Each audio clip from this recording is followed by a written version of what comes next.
Hi guys, it's Jessica Fletcher again from HomeCaring. I'm the registered nurse and team leader. Now I'm just doing another quick video today on the medications again because there is quite a few people that will have to redo your quiz. That's okay, don't feel bad, there's quite a few of you. We are going to blame my cat because he was in my previous video and he was very distracting.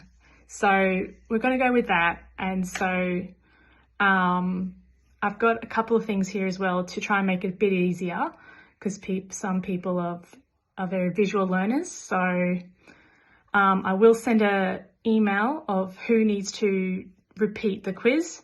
So yeah, my apologies for that. So let's just get straight into it.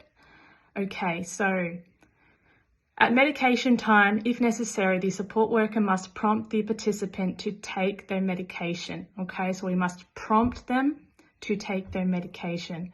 Again, as a provider, we don't necessarily administer, okay, we just assist and prompt our participants. Now, what should we do when preparing medication? Please select the appropriate 3 answers, okay? So what I expect you to do is locate the Webster pack, which should be secured in a safe place. Identify the assistance or prompting required by the participant to self-administer, because some participants may need more prompting than others. Some you might just need to remind them to take it and they'll take it. Some you might need to push them out and crush them, etc. Okay. The third thing is observe the participant to ensure all medications are taken. Okay, next question. When Webster pack supply is running low, who's responsible to collect and ensure there is an appropriate supply of medication? That is us. That's you as a support worker. Okay, we're to keep an eye out on these things and initiate those things. Now, what are the 7 rights of medication? Now, a fair few got this one wrong in the previous quiz. So quickly, I have printed off a thing so we can screenshot it, but it's the right drug, okay, right medication, drug/medication, right dose, right time, right route, person, documentation, and their right to refuse. All right, so just remember those 7, okay, guys? All right, one more time. We'll have a look at that. Feel free to screenshot it. What things should we look for when we are checking the integrity of the Webster pack? Okay, so I expect you to check the condition, making sure that it's not faulty, and also the expiry. So this one has an expiry date, okay? I don't know if you can see that. I hope you can see this. But we need to make sure that medication is not expired, okay? Not likely to happen because they change so regularly, but it's still up to us to check, okay? Next question.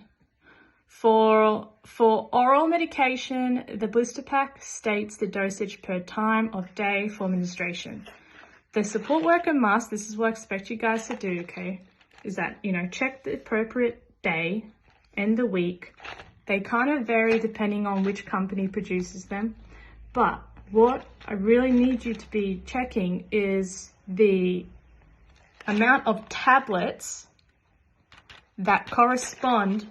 It must correspond to what you're supposed to be giving them depending on the time of the day, all right? So for example, this person needs to have 8 tablets in the morning, right? So then we must make sure that we push out and there's 8 tablets there, okay? So that's what I expect us to do. Now for drops and liquid, we must ensure that we give the correct amount of drops and then also to wipe away any excess fluid, okay? So a little quick tip on administering eye drops.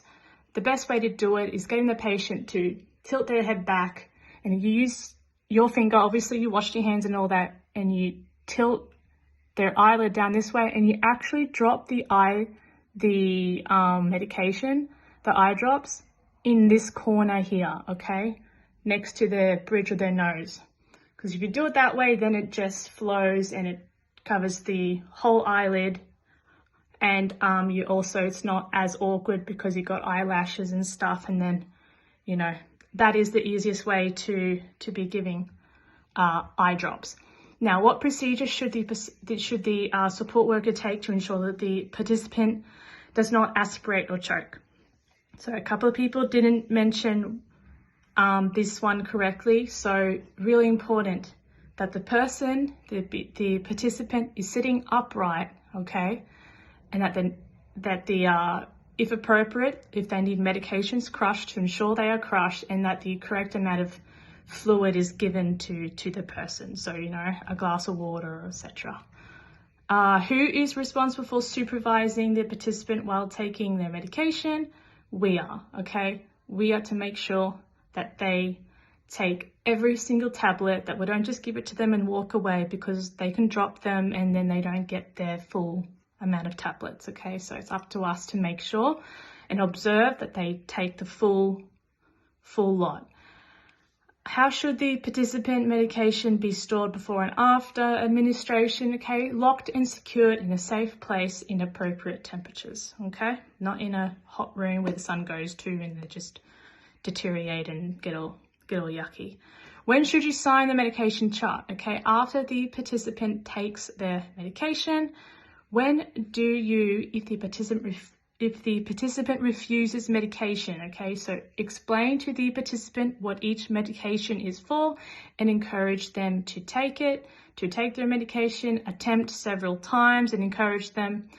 And what are the 3 things you need to do if you tried everything and they still won't take it? Okay, so then with incident report, okay, a few people got this one incorrect. We need to incident report, notify EPOA, and just document but the participants refused, okay?